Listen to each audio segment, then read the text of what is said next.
Welcome back.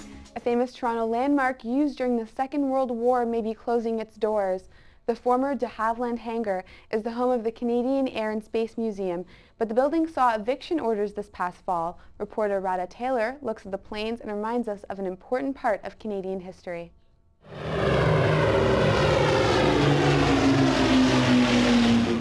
Unless you saw this year's air show, one of the only places in Toronto to find these vintage planes is at the Canadian Air and Space Museum.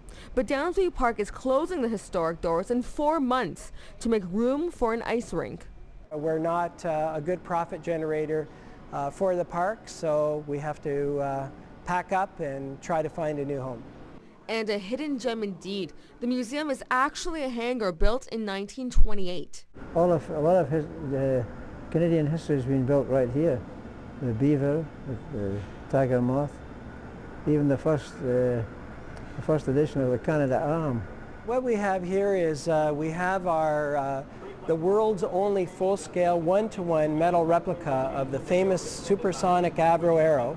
The museum does not just house artifacts, it also houses books, thousands and thousands of books, guides and manuals, all about the history of aviation. 89-year-old Philip Gray is a Second World War veteran pilot. He was involved with 16 operations as part of the only Canadian bomber squad. There was as many Canadians flying bombers as there were Brits. Canadians everywhere. Canada had the fourth biggest air force in the world then. But memories of the war and of the thousands of aircrafts built since the 1920s could dissolve into thin air by April if the building is torn down. If they can get rid of us and knock this building down, they've got a solid concrete floor base for their ice rink, which they won't have to build. They lost their heritage site designation and federal support from lease mix-ups. The museum is 6 to 7 months behind on their $15,000 monthly rent to Downsview Park. We all have the same objective, to retain these artifacts for the next generation. Because basically we're only just temporary custodians of these artifacts. If this eviction follows through, Gray says the hundreds of thousands of young men in the Air Forces fighting during the Second World War have died in vain. A lot of these Canadian boys never became 22. They died right there. They were buying freedom, I suppose, as they thought. They gave away their lives easily to buy this freedom that we enjoy today.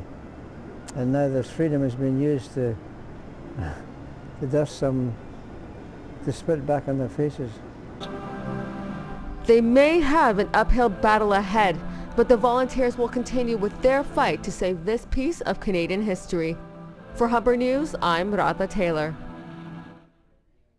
Well, we use them to text, tweet, and go online, but now iPhones and iPads have become one artist's canvas. British artist David Hockney has revolutionized where you can make art, showcasing his latest pieces on iPhones and iPads. Tavia Castle visited the Royal Ontario Museum to see why a few strokes of the finger are creating some buzz in the art world. The Royal Ontario Museum has opened the Fresh Flowers exhibit by David Hockney. It is the first online accessible gallery at the museum and features 20 iPods and 20 iPads showcasing Hockney's work. Artist David Hockney began working with the iPhone in 2008 using the Brushes app and just his thumbs. When the iPad was released in April, Hockney was able to expand his canvas. This is the first exhibition the ROM has ever done that's completely a digital exhibition. So it is actually quite new for us, and we've learned a lot in the process. The exhibit features 2 short films of Hockney working on his pieces.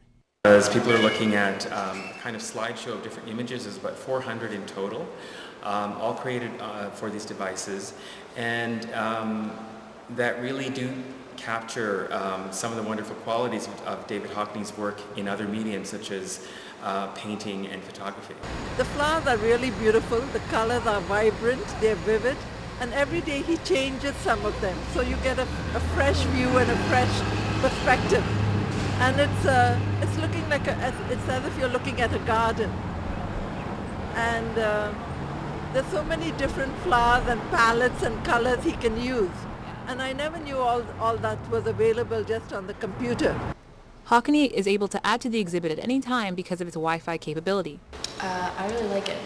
It's, I think what he's done and just using this new new way of creating art is really fantastic.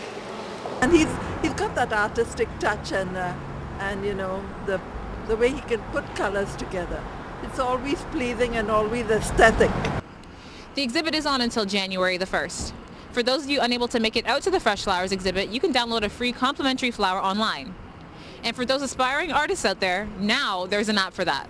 For Humber TV, I'm Tavia Castle. Placido Domingo Move Over, a community-based opera company, is offering average folks the chance to perform opera.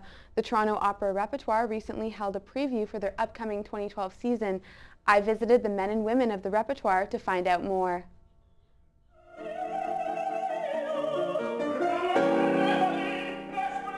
These two may seem like professional opera singers, but they are in fact ordinary men and women who decided to take up singing and join the Toronto Opera Repertoire. Some of the performers are continuing education students from the Toronto District School Board.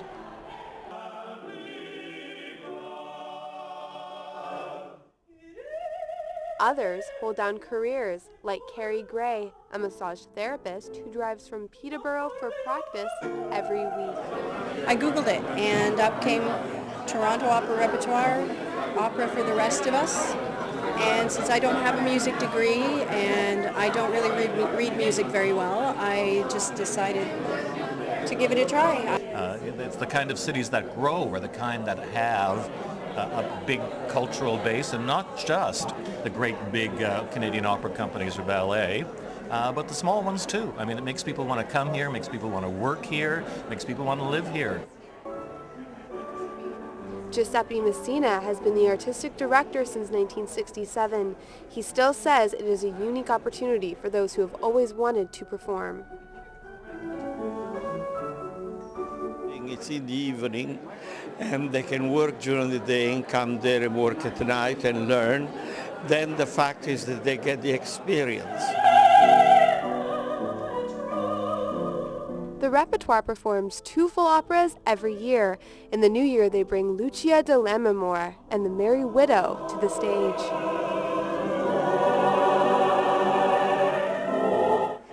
Now, the preview may have taken place at the Columbus Centre, but the actual performances will take place at the Bickford Centre in Toronto in February 2012.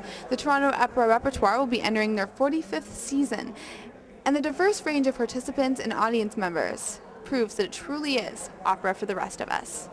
Reem Jazar, Humber News. Now for a little bit of flash and dash and some real girl power.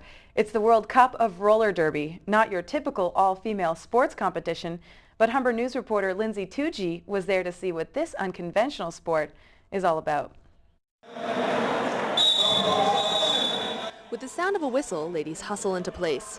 Wheels hit the concrete and a lot of shoving takes place as they make their way around the track. This is roller derby, a rough and tumble sport that's jostled its way to recognition in Toronto. While this was the first ever Roller Derby World Cup held in the city this past month, it got many people asking, what exactly is this sport? There's 2 teams. Each team has blockers and 1 jammer. Both teams skate together in a pack. Every time they pass an opposing blocker or the opposing jammer, it's a point. This sport is also quite a spectacle, with colorful costumes, wacky skates, and screaming hardcore fans.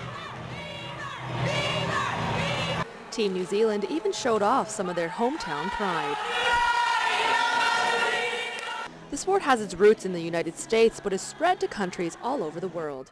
13 of them were represented at the World Cup, and its players say they were excited to show their stuff. Fell in love with it immediately, and they had tryouts a couple weeks later, and I bought skates and pads and a helmet, and that was it. It's a really awesome experience, and we've met heaps of really cool people and learned so much. It's just, yeah, a huge learning curve for us, but it's been really cool. From teachers to stay-at-home moms, the sport now attracts all kinds of women. Maybe in the beginning it was more of like a punk rock underground type of person that would be interested in it, but since then it's evolved into just really anybody can join and everybody feels comfortable. The Roller Derby World Cup has been a huge success, and there's even been talk of expansion and turning it into an Olympic-style event that travels to multiple countries. But one thing's for sure, this one's underground fringe sport has caught the attention of Toronto and the world. For Humber News, I'm Lindsay. When we come back, Matthew Smith laces up and takes us skating on Toronto's waterfront.